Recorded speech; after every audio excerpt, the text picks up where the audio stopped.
खुलुमबाय आं सिबिरानि ब्रह्म गोजोन फुंबिलिनि बयनिसिमबो गाहाम हामलायनायखौ जासिहरनाय थाबाय आसा खालामो नोंथांमोना गासिबो मोजाङैनो दङ नोंथांमोननि थाखाय आं गोदान मोनसे भिडिअ लानानै फैबावबाय अननानै भिडिअखौ जोबजासिम नायलांदो धेमाजि जिल्ला दुलाराय बर' फरायसा आफादनि मावखुलियाव BKWSनि जेंनाफोरखौ लानानै माहारियारि आफादफोरा मन्थ्रि उरखावग्रा ब्रह्म बिथांजों सावरायलायदों बिथार गोरोबथा जानाया 2 बोसोर आबुं जानायनि उनावबो BKWSनि खामानिया आबुं जायाखै हेडक्वार्टार जायाखै बियाब दाजायाखै आसाम सोरखारनिफ्राय 13.5 कौटि रांनि फान्ड मोननो गोनांमोन बेखौबो दासिमबो मोननो हायाखै BKWSनि बेफोर गासैबो जेंनाखौ लानानैनो धेमाजि जिल्ला दुलाराय बर' फरायसा आफादनि मावखुलियाव सावरायलायदों होननानै फोरमायथिदों उरखावग्रा ब्रह्म बिथाङा आरो बेफोर जेंनाखौ लानानै आसामनि गिबि मन्थ्रि डक्टर हेमन्त बिश्व शर्माजों आरो रांखान्थि मन्थ्रिजों सावरायलायनो थाखायबो रादाय होयो बिथां उरखावग्रा ब्रह्मआ बिथाङा फोरमायथिबावदों दि BKWSआव जेब्ला बियाबफोरा दाफुंजागोन अब्ला कमप्लिट इलेक्टेड काउन्सिल जागोन अब्लासो गासै बाजेटखौ मोननो हागोन दा बे समाव BKWSआव इन्टारिम काउन्सिल दं बेनिखायनो लामसाम ग्रान्ट्स इन एइडल' मोननो हायो आसाम सोरखारनिफ्राय गासैबो रां बावजा एबा बाजेट मोननो थाखाय BKWSआव बिसायख'थि जानो नांगोन आरो बिसायख'थि खुंजानो थाखाय बियाब दाजानो नांगोन दासिमाव BKWSआव बिसायख'थि जायैनि थाखायनो अदेबानि बियाबफोरा दाफुंजायैनि थाखायनो BKWSआव जौगानायनि खामानिफोरा नांगौ बायदि मावफुंजायाखै होननानै फोरमायथियो बिथाङा BKWSनि जेंनानि सायाव बुंनायनि अनगायैबो गुवाहाटी कामरुप मेट्र'नि गरचक नलपारायाव होखारजानाय बर'फोरनि सायाव उरखावग्रा ब्रह्म बिथाङा बुंथियो दि जाथायखौ लानानै आसामनि गिबि मन्थ्रिजों सावरायलायदों आरो गिबि मन्थ्रियाबो बेनि सायाव थाबैनो राहा लानो थाखाय रादाय होदों गिबि मन्थ्रिया मा राहा लागोन बेखौ गुवाहाटीयाव थांनानै सावरायलायहैबासो मिथिनो मोनगोन होननानैबो फोरमायथियो बिथाङा बेनि अनगायैबो बिथाङा बुंथिबावो दि बर'ल' नङा गुबुन हारियाबो होस्रांजादों दा बर'फोरखौ होखारनायनि जेबो जाहोन गैया बबे थाखोआव बे होखारनाया जादों सोरबा गाहाय थाखोनि अफिसारा बे खामानिखौ मावदों नामा बेनि सायाव नायबिजिरनांगोन आरो बेफोरखौ लानानै गिबि मन्थ्रिजों सावरायलायनाया जाखाबाय होननानै फोरमायथियो बिथां उरखावग्रा ब्रह्मआ मिलौदो देंखोनि रानि लता मंगेशकरा बे बुहुमनिफ्राय बिदाय लानायखौ गासै भारतआनो दुखु मोननाय फोरमायथिदों मैया 6 फेब्रुवारियाव 92 बोसोर बैसोआव जोबथा हां लाबाय लता मंगेशकरा COVID-19 पजिटिभ जानायनि थाखाय बिथांखौ मुम्बाइनि ब्रिज केन्डी देहा फाहामसालियाव थांनाय 8 जानुवारियावनो थिसननाय जादोंमोन आरो बिथांखौ ICUआव दोननाय जादोंमोन गेजेर ससेयाव बिथांनि देहानि थासारिया मोजांबो जाबायमोन नाथाय हरखाबै फिन गाज्रि जाफिननायाव बिथाङा मैया जोबथा हां लाबाय बिथांनि जिउ गोमानायखौ लानानै गासै भारतआनो दुखु मोननायखौ फोरमायथिदों जोबथा बिदाय होनो थाखाय बिथांखौ मुम्बाइनि शिवाजी पार्कआव लाबोनाय जादोंमोन जेराव बिथांनि नखरनि सुबुंफोरजों लोगोसे बिनानाव आशा भसले आरो महाराष्ट्रनि गिबि मन्थ्रि उद्धव ठाकरे प्राइम मिनिस्टार नरेन्द्र मदि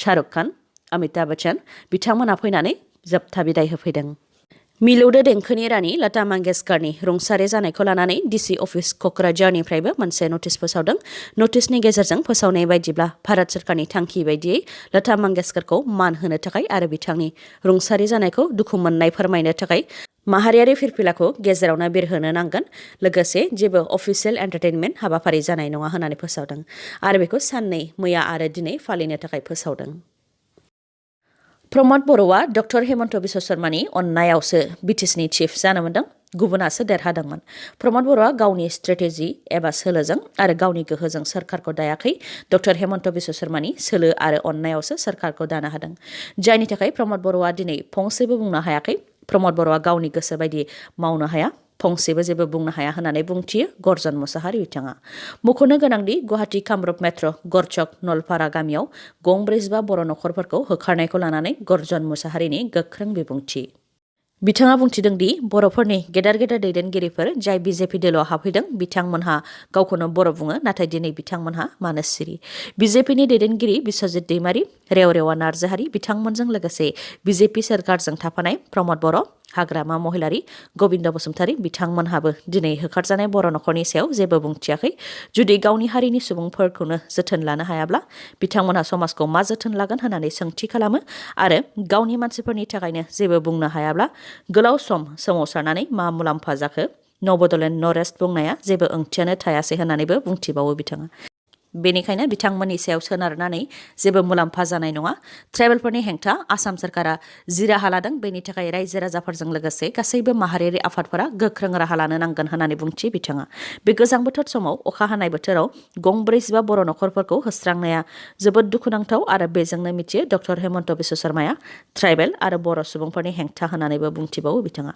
दिनै दुखुथिया बर' नखरफोरा दाउसा मावरियाफोर बायदि प्लास्टिकनि सिङाव थानो गोनां जादों। बे दुखुनांथाव होननानै बुंथियो। बेनि अनगायैबो बिथाङा फोरमायथिबावदों दि प्रमद बर' आरो डक्टर हेमन्त बिश्व शर्माया गोलाव समनिफ्रायनो खोथा होबोदों दि न' गैजायैफोरनो न' होगोन आरो हा गैजायैफोरनो हा होगोन। नाथाय दिनै बिथांमोनहा हा गैजायै सुबुंफोर जाय सोरखारनि हायाव गोलाव समनिफ्रायनो संसार जाबोदों बिथांमोनखौ होखारनानै फिन बिथांमोननो सोरखारनि हा आरो न' होफिनोब्ला बेयो मोहम्मद बिन तुगलकनि बायदि जाम्बानि खामानि जागोन होननानै बुंथियो बिथाङा। लोगोसे ट्राइबेल आरो बर' सुबुंफोरा फरेस्ट डुवेलार्स एक्ट 2006नि गेजेरजों हाग्रायाव थानो मोन्थाय दंखायो। गुबुन फारसेथिं डक्टर हेमन्त बिश्व शर्मानि बिसिया RBS रियेल्टर्स प्राइभेट लिमिटेडनि मुङाव 29 बिघा 9 लेसा सोरखारि हाखौ आवग्रिनानै दङ। नाथाय बिथांखौ मानो होखाराखै होननानैबो सोंथि खालामो बिथाङा। होस्रांजानाय बर' सुबुंफोरखौ मदद होनो थाखाय फरायसा आफादफोरा रायजो राजानाव रांनि मदद बिगोन होननानै बुंथिदों। नाथाय बे थोजासे नङा। बेनि थाखाय BTC सरकार आरो आसाम सरकारा मदद होनो नांगोन होननानै बुंथियो बिथां गर्जन मुसाहारिया। दायनिनि सन्देहआव 55 बोसोर बैसोनि सासे आइजोखौ बुग्लिनानै बुथारनायनि दायाव 7 दायनिगिरिखौ 14 साननि जुडिसियेल कास्टडियाव दैथायहरबाय। दायनिगिरि 7नि मुङा जाहैबाय फारियै अमित गर, मनिराम गर, जितेन गर, अन्जालि गर आरो कमला गर। मख'नो गोनांदि अदालगुरि जिल्ला डिमाकुसि पुलिस थानानि सिङाव सिमलुगुरि गामिनि गुन्दुल गरनि बिसि फुलमथि गरा गोबां बोसोर समनिफ्रायनो अजानि खामानि मावबोदोंमोन। नखराव लोमजानाय साजानाय जाबाय थानाय जाथायखौ लानानै दायनिनि सन्देहआव 55 बोसोर बैसोनि फुलमथि गरखौ नखरनि सुबुंफोरानो गाज्रि बुग्लिनानै बुथारदों। जाथायखौ खौरां मोननानै पुलिसा नुजाथिफैयो आरो फुलमथि गरनि गोथै देहाखौ पस्टमर्टेमनि थाखाय अदालगुरि सिभिल हस्पिटालाव दैथायहरो। लोगोसे बे जाथायनि दायनिगिरि 7खौ हमनानै दा 14 साननि जुडिसियेल कास्टडियाव दैथायहरबाय पुलिसा। मख'नो गोनांदि आसाम सरकारनि डाटानि बायदिब्ला 2011 मायथाइनिफ्राय 2015 मायथाइसिमाव रायजोआव गासै 107आ दायनानि सन्देहआव बुथारजादों। जम्मु एन्ड काश्मीरनि साम्बा सेक्टराव पाकिस्तानी 3 ड्राग्स फालांगिरिफोरखौ जायगायावनो गावथारदों। BSF जवाना 3 ड्राग्स फालांगिरिफोरजों लोगोसे 36 केजिनि हिर'इन हमनो मोन्दोंमोन, जायनि बेसेना 180 कौटि रां जागोन होननानै मिथिहोदों। पाकिस्तानी ड्राग्स फालांगि खालामग्राफोरा साम्बा सेक्टरखौ बारनो नाजादोंमोन। बेयावनो BSFनि आखायाव हमजानो गोनां जादों आरो BSF जवानफोरा 3 फालांगिरिफोरखौ गावथारदों। 3 फालांगिरिफोरनाव ड्राग्स मोननायनि अनगायैबो गंसे 9mm पिस्टल, गरगु गुलि, स्का आरो पाकिस्तानी रांबो मोननो हादों होननानै फोरमायथिदों BSF जवानफोरा। गंब्रै जिबा बर' नखरफोरखौ होखारनायनि हेंथायै coordination committee of tribal organisations of Assam CCTOA आरो दुलाराय बर' फरायसा आफादा दिनै गुवाहाटीआव सोमावसारनो हागौ। बर' थुनलाइ आफादनि बारग' गाहाय नेहाथारि कमलाकान्त मुसाहारि बिथाङा फोरमायथिनाय बायदिब्ला थांनाय 4 नबेम्बराव आसाम केबिनेटआव कामरुप मेट्र' आरो कामरुप रुरेलाव हा बायलाय फानलाय खालामनायनि गोहोखौ दिसिनो होनाय जादोंमोन। बेनि अनगायैबो ट्राइबेल बेल्ट एन्ड ब्लकखौ सिफायनाय आरो केबिनेटआव ट्राइबेलफोरनि हेंथा थांखि लानाय आरो लामदिंआव गार'फोरखौ होखारनाय बेफोरनि हेंथायै CCTOA आरो एबसुआ थांनाय 22 नबेम्बराव आसाम सरकारनि हेंथायै सोमावसारनो नागिरदोंमोन। उनाव डक्टर हेमन्त बिश्व शर्मानि बिथोन बायदियै ट्राइबेलफोरनि खामानि मावनो थाखाय मोनसे गोजौ थाखोनि सावरायलायनाय जादोंमोन, जेराव गोजौ थाखोनि कमिटिबो दानाय जादोंमोन आरो बे कमिटियाव ट्राइबेलनि गोहोगोरा मन्त्रि डक्टर रनज पेगु आरो मन्त्रि उरखावगोरा ब्रह्म बिथांमोनजों लोगोसे CCTOA आरो एबसुनि माखासे दैदेनगिरिफोरखौबो बे कमिटिनि सोद्रोमा बानायनाय जादोंमोन। बेनिखायनो बे कमिटिनि सायाव मोजां फिथाइ मोनगोन साननानै फोथायनानै आसाम सरकारनि हेंथा सोमावसारनो थांखि लानायखौ दोनथ'नाय जादोंमन। नाथाय दा बेनि उल्थासो नुनो मोननाय जादों। अदेबानि बर'फोरखौ आसाम सरकारा फिन होखारदों। दिनैनि सानाव गंब्रै जिबा बर' नखरफोरखौ होखारदों। गाबोन 45 रोजाखौ होखारगोन आरो बेफोर जोंनि बर' दैदेनगिरिफोरनि लोरबांथिनि थाखाय, खौसेथि गैयैनि थाखाय, साहसनि आंखालनि थाखाय आरो साहसजों खोथा बुंनो हायैनि थाखायनो जानो मोन्दों होननानै बुंथियो बिथाङा। लोगोसे कमलाकान्त मुसाहारि बिथाङा बुंथिबावो दि थांनाय BTC बिसायख'थियाव BPF दोलोआ मोन 17 आरो UPPL दोलोआ मोन 13। गासै मोन 40 बियाबनि मादाव बर'फोरा मोन 30 मासियावनो देरहासारनो हादोंमोन आरो बर'फोरानो गावनो सोरखारखौ दानो हायोमोन। बेयाव गुबुन BJP आरो GSP दोलोखौ गेजेराव सोनायनि गोनांथि गैयामोन होननानै बुंथियो। बेनि अनगायैबो बिथाङा बुंथिबावो दि गंब्रै जिबा बर' नखरफोरखौ होखारनायनि सायाव BJP, UPPL आरो BPF दोलोआव थानाय साफ्रोमबो MLA आरो मन्थ्रिफोरानो बिबान दङ आरो बिथांमोनहा थाबैनो डक्टर हेमन्त बिश्व शर्माखौ नारसिननांगौ होननानै बुंथियो बिथाङा। आरो बर'नि राजखान्थिनि दैदेनगिरिफोर आरो माहारियारि आफादफोरा फिन सानफिननांगौनि गोनांथि दं होननानैबो बुंथिबावो बिथां कमलाकान्त मुसाहारिया। 8 बोसोर बैसोनि गावनि फिसाखौ लानानै बुरलुंबुथुर दैमायाव बाज्रुमनानै थैनो नाजानाय जाथाय।